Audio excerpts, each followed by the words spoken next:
So what I'd like to do right now is talk to you about the 3 specific reasons you and most people never do what they already know how to do. Why they never do what they know they're supposed to do, at least not when they're supposed to do it. The first reason is, I don't think we realize the cost of inaction. See, we can look at people who are addicted to something that's bad for them, and we can understand the cost to them, the cost to their families, the cost to their future. We get that. But we don't look in the mirror and understand what it costs us every time we're supposed to do something that we don't do. And when it comes to our health and fitness, have you ever been to a hospital and seen the people walking around with oxygen tanks and they can't walk, they can't breathe because of a lifetime of neglecting their body? There's a cost to not eating right and exercising. Have you ever been to an old folks home? Not the really good ones in the suburbs, but the ones in the city, where there are a bunch of people who are basically dependent on the government. There's a cost to not managing your finances. And again, same group of people, senior citizens, unable to support themselves. It is all the years of saying, this is going to be my year, I'm going to market better, I'm going to grow my business, this is the year I'm going to make more money, and yet never actually doing those things. There's a cost to you, there's a cost to your children, there's a cost to your spouse when you are inactive. When you don't do the things you know you should do, you know how to do when you're supposed to do them. And if you as an adult are not preparing for your senior years, both with your health, your fitness, your finances, and your income, what you're basically saying to your children is, I hope you're doing well because you're going to have to take care of me. And that's a burden I don't think you really want to put on your children. The second reason that people do not do what they know is because skills training programs, motivational programs, and goal setting programs do not work for 95% of the people who take them. I want you to make sure you get what I just said. Skills training programs, motivational programs, goal setting programs do not work. They may be informative, they may be entertaining, they may make you walk out on cloud 9. But the reality is, within a day or 2 weeks, you are going to be back to doing the same things you've always done. Think about all the programs you've taken, whether they were paid, free, live, internet, book, whatever it is. Think of all the stuff you've learned about diet, exercise, finances, marketing, making more money, relationships, goal setting, motivation, all these little phrases and techniques that they give you. How's that work for you? Are you really any better off because of all that stuff that's been put into your mind? And the third reason that people struggle, and this is the real reason that I want to address from this point forward, is that for most of us, we simply are not mentally, physically, emotionally, and technically ready for the level of success we want to create. I want to say that again. Most of us are not mentally, physically, emotionally, and technically ready for the level of success we want to create. Here is a very short explanation of exactly what that means and what you can do about it.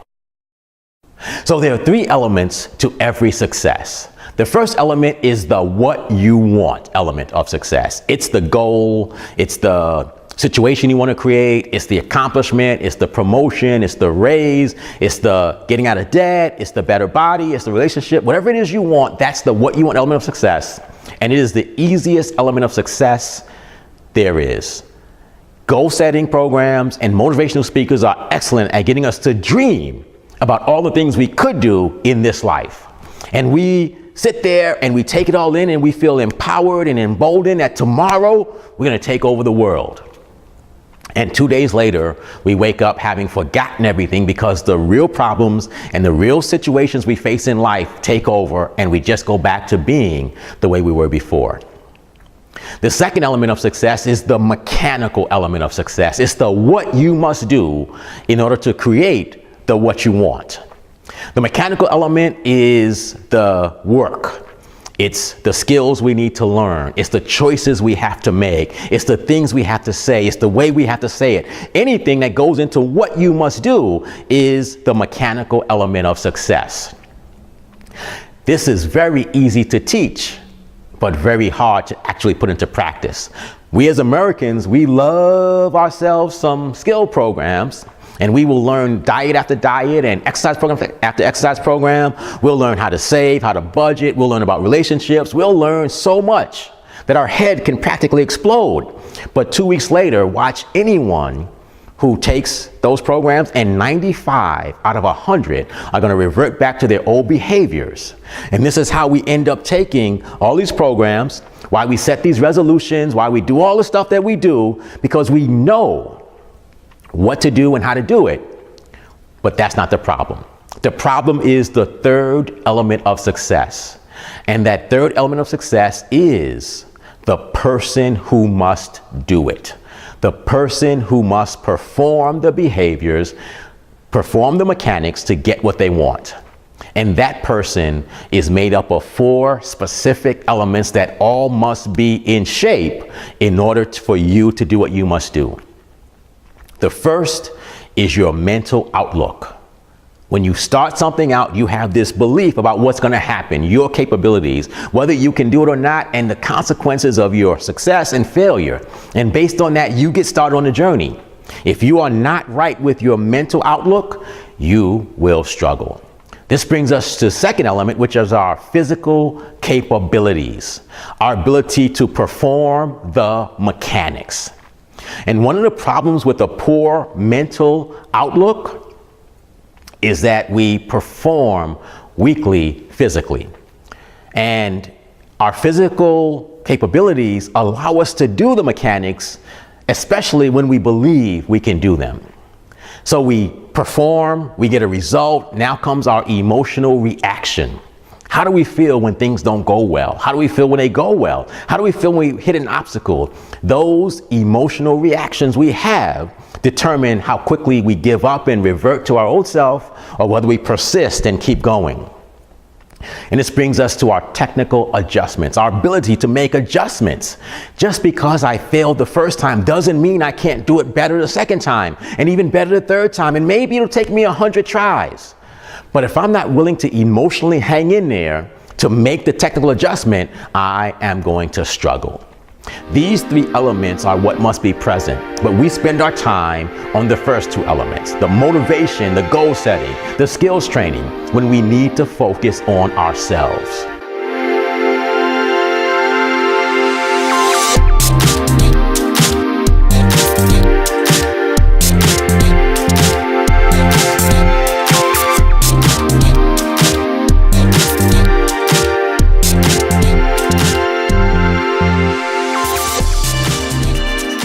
Okay, my name is Tamika Turner. I'm a consultant with Mary Kay. Before the program, I used to know what to do and have a list of things to do and not end up doing it. And because I felt that, because I didn't do that, I was frustrated, I was angry, and then I was stuck. But what that also brought was more tiredness, fatigue, and just that heaviness, and seeing people be places where I know I want to go and I'm not there, or people talking to me like, oh, you're not there yet, or you haven't gotten to this level yet, or you haven't done this. It was because I knew that if I did what I know to do, then I would be successful. But a lot of the fear and anxiety and all those other things set in. But as of now, after taking a program, for me personally, it's become now where it's just like I've been doing the things that I know to do on a more consistent level, and actually mapping out my plan, writing it down, what is every aspect that I need, how is this going to be accomplished, and then when I've done it, I can cross it off my list.